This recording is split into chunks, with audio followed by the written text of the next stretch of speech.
Donc, bonjour tout le monde, bienvenue à cette vidéo sur laquelle on va regarder comment trouver des mesures manquantes dans des problèmes de solides. Donc, les étapes à suivre sont les mêmes que pour trouver des mesures manquantes dans des figures planes.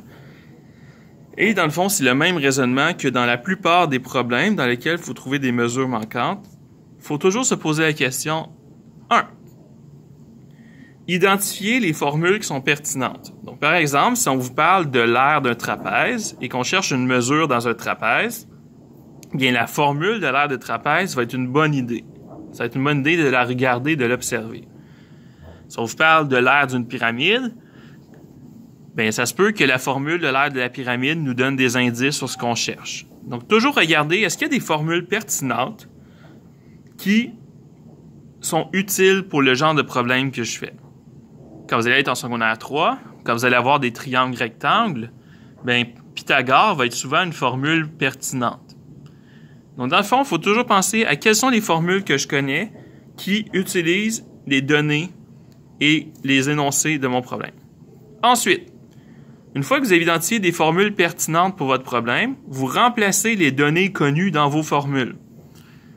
Et ce que ça va vous donner d'avoir remplacé des données connues, ça va vous donner une ou des équations que vous allez pouvoir résoudre.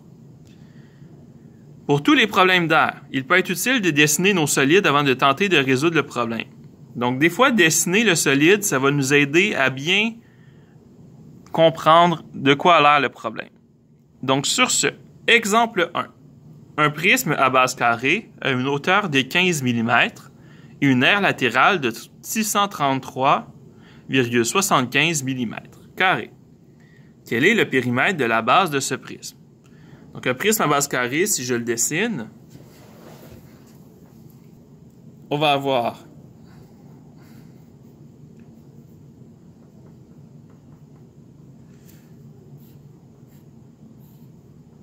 un prisme avec une base carrée. Est-ce que mon prisme à base carrée est parfaitement dessiné? Pas du tout. On s'en fout, c'est juste un schéma de notre problème pour essayer de mieux comprendre. Il a une hauteur de 15 mm. Donc, je sais qu'ici, c'est 15 mm. Et comme c'est un carré, je sais que ce côté et ce côté sont isométriques. Ce côté, c'est un carré, donc tous les côtés sont isométriques. Parfait. Je connais l'aire latérale de 633,75. La formule de l'aire latérale d'un prisme, c'est périmètre de la base fois la hauteur.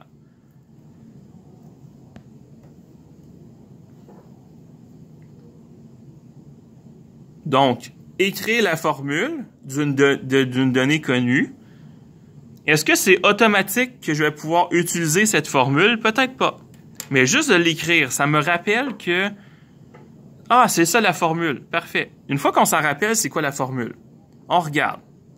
L'aire latérale, est-ce que c'est une valeur qui est connue? Eh bien oui. La hauteur, est-ce que c'est une valeur qui est connue? Eh bien oui. Le périmètre de la base, est-ce que c'est une valeur qui est connue? Non. Mais pourtant, c'est ça que je cherche. Donc, si je connais ça et que je connais ça, ça va être possible de trouver le périmètre de la base. Donc, on va l'écrire. Au lieu d'aire latérale, je vais écrire 633,75. Au lieu de périmètre de la base, je vais laisser périmètre de la base, pas de problème. Et la hauteur, elle est connue, c'est 15. Une chose qu'il faut vérifier avant de faire ça, ça c'est des millimètres, ça c'est des millimètres, j'ai la même unité, donc ça fonctionne ce que je fais présentement.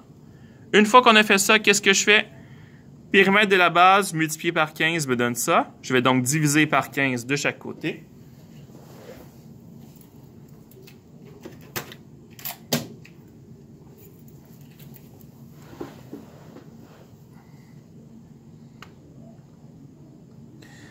« 633,75 divisé par 15 me donne 42,25. 42,25, c'est égal à mon périmètre de la base. Donc là, j'ai trouvé le périmètre de la base. Est-ce que ça répond à ma question? Quel est le périmètre de la base de ce prisme? Tout à fait. C'est toujours important de revenir à notre question pour s'assurer qu'on a bien répondu à la question du problème. Parce que pour le même problème, une fois qu'on a le périmètre, j'aurais pu diviser par 4 pour trouver un côté. Une fois que j'ai un côté, j'aurais pu trouver l'aire de la base. Il y a plein de choses qu'on pourrait faire avec cette nouvelle information qu'on a trouvée. Donc, c'est toujours important de vérifier, est-ce que j'ai répondu à ma question de départ? On va poursuivre avec un autre exemple. Trouve la mesure de la hauteur d'un cylindre ayant une aire totale de 5001,42727 décamètres carrés et un diamètre de 240 mètres. Parfait.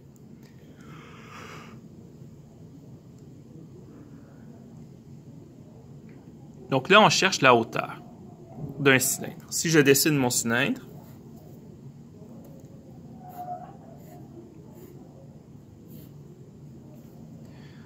je connais le diamètre, qui est 240 mètres, et j'ai l'aire qui est 5001,42727 décamètres carrés. Donc là, je dois choisir une unité. Parce qu'ici, premièrement, je n'ai pas les mêmes unités. Donc, je vais devoir choisir une unité. Moi, je vais tout mettre en décamètres. Donc, 240 mètres, c'est égal à 24 décamètres. Donc, je convertis pour avoir la même unité partout. Une fois que j'ai fait ça,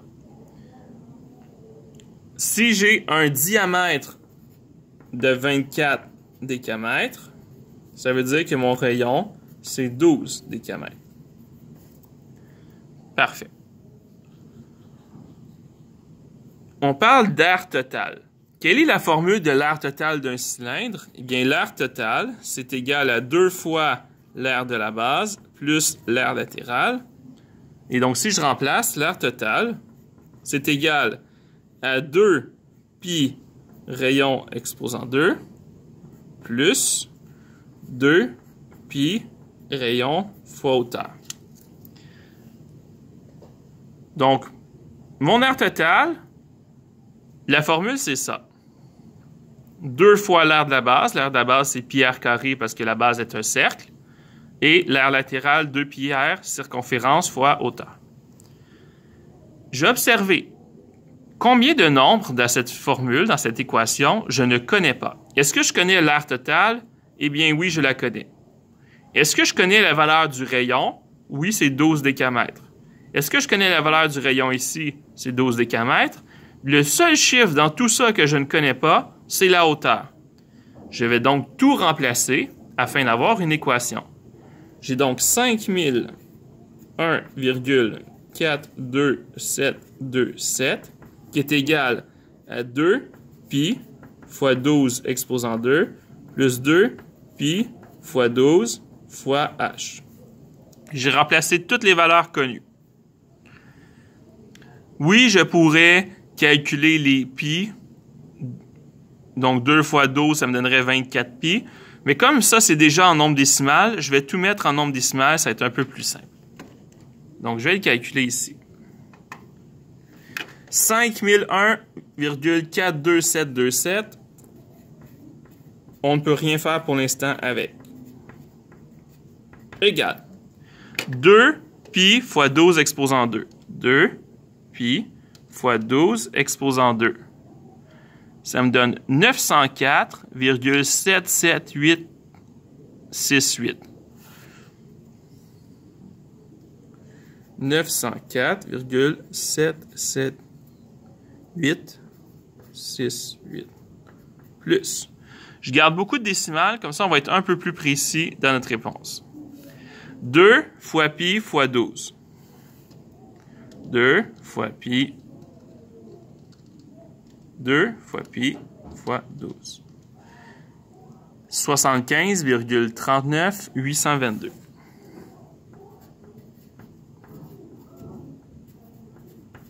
Et ça, c'est des H. Dans le fond, je me retrouve avec un nombre égale un nombre plus un nombre fois H. Je vais soustraire 904,776 de chaque côté. Donc, si je soustrais 5001 904.42727 moins 904.77868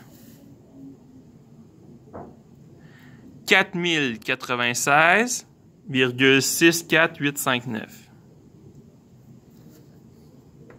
4096,64859.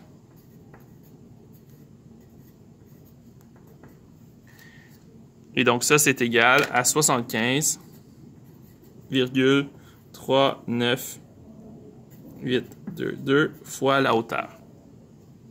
Je vais diviser par 75,39822.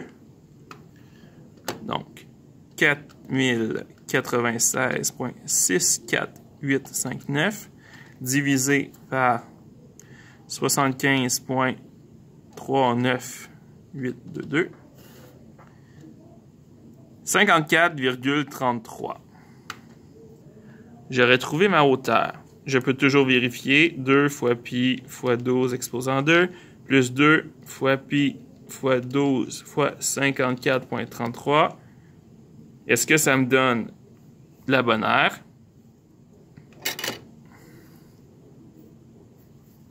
Voici ce que ça me donne. 5001,16 au lieu de 5001,42. On est assez proche. Donc, ma réponse, elle est bonne. Donc, si je résume, on avait une aire totale. On avait un diamètre. On a trouvé le rayon. On a remplacé dans la formule de l'aire totale. J'ai tout résolu et j'ai trouvé une hauteur qui est très proche de la réponse parce qu'on a arrondi. Donc, autrement dit, vous faites les 3 étapes. Étape 1, identifier les formules qui sont pertinentes dans mon problème. Étape 2, remplacer toutes les données qui sont connues. Étape 3, vous résolvez l'équation. Parfois, ça va être une équation très rapide à résoudre. Parfois, comme ici, vous allez avoir plein de nombres décimaux. On aurait pu faire la même chose avec pi. Ça aurait fonctionné aussi si vous aviez gardé votre pi plus longtemps. Donc sur ce, bonne journée. On se voit dans le prochain vidéo.